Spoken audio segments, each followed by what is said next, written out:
I-psoriasis yisifo esivamile kakhulu esibona ezigulini zethu eziphuma ngaphandle. Ikhona emhlabeni wonke, ikakhulukazi phesheya futhi idlange kakhulu eNdiya. I-psoriasis yisifo esingatheleleki. Ayisabalali isuka komunye iye komunye. Ibonakala njengamabala amhlophe, anesiliva, anesikali emzimbeni wonke. Kukhona izinhlobo ezahlukene ze-psoriasis njenge-gouty psoriasis, invasive psoriasis, nail psoriasis, scalp psoriasis.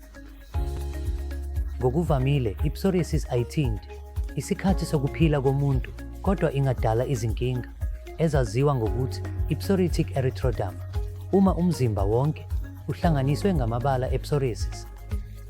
Uma kuziwa engxenyeni yokwelashwa, ngakho-ke kufanele sinikeze ukwelashwa kwe-topical khase ngendlela ye-salicylic acid. Nakuba kuyinkolelo ukuthi i-steroid akufanele isetshenziswe, kodwa i-steroid iyisisekelo ekwelashweni kwe-psoriasis okuyi-topical, hhayi i-steroid yomlomo.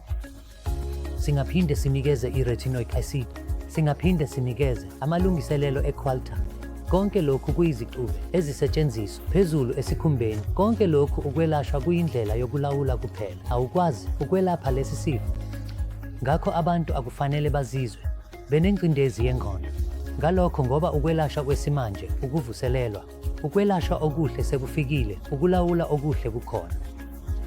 Singavimbela izinkinga ze-psoriasis, izinkinga zokwelashwa, futhi bangaphila impilo esezingeni eliphezulu.